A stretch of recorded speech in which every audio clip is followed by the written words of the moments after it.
¿Qué es lo que le pasó concretamente a Gustavo Cerati? Bueno, acá el informe oficial dice, Milva, que hay un accidente isquémico. Un accidente isquémico es cuando una arteria del cerebro se tapa. Eso es isquémico. Como el informe oficial, Milva, también dice que tiene dificultad para hablar, eso se llama afasia. Habría que suponer que para que una persona tenga afasia, que es dificultad en expresar lo que uno quiere decir. ¿Y también en mover la cara, doctor? Y también en mover la cara. Esto es importante porque la persona entiende, la persona que tiene un accidente cerebrovascular y tiene afasia, entiende lo que le están diciendo, pero cuando se quiere expresar le cuesta hacerlo, no puede hacerlo. Es como que falla la formulación motriz del lenguaje. Yo sé lo que me están diciendo, claro, sé lo que quiero contestar, pero, no puedo tengo dificultad para articularlo. Eso en general es por una lesión en esta parte azul que se ve del cerebro, que es el área, es un área particular. Esto, igual que una radio y que cualquier instrumento, el cerebro tiene partes que tienen funciones específicas. Claro. Esta parte que vemos acá, Milva, es la parte que hace que podamos hablar. Doc, ¿y es reversible esto que él está padeciendo? El informe oficial habla de accidente cerebrovascular. El accidente cerebrovascular es cuando el accidente se ha constituido, claro, y queda una lesión que puede recuperarse o no. Distinto es el accidente isquémico transitorio. Bien. La comunicación es relativamente confusa porque en algún momento dice que es transitorio.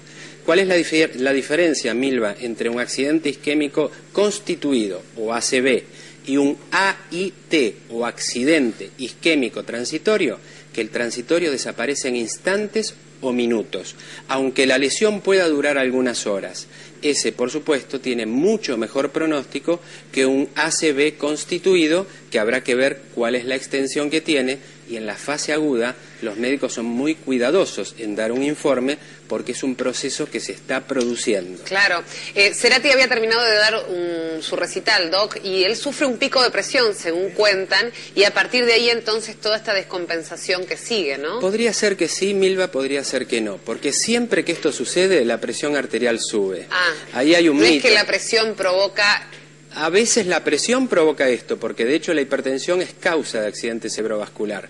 Pero muchas veces, cuando se produce un accidente isquémico vascular, porque por ejemplo sale un émbolo de alguna parte del cuerpo, sí, de las piernas, y llega hasta esa arteria y la tapa, la presión siempre va a subir. Es un mito pensar, sí es cierto, y esto es formal y lo decimos siempre por una cuestión de salud pública, la presión arterial elevada condiciona el accidente cerebrovascular.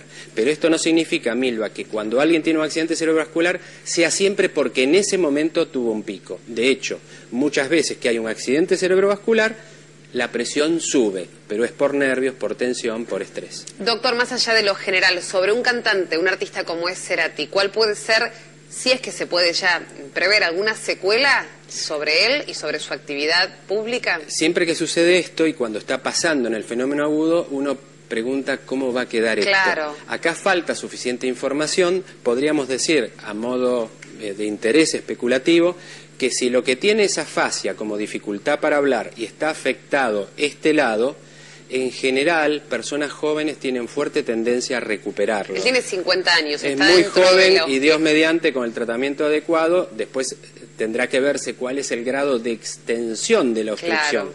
No es lo mismo si la arteria que se tapó es muy finita o es mucho más gruesa.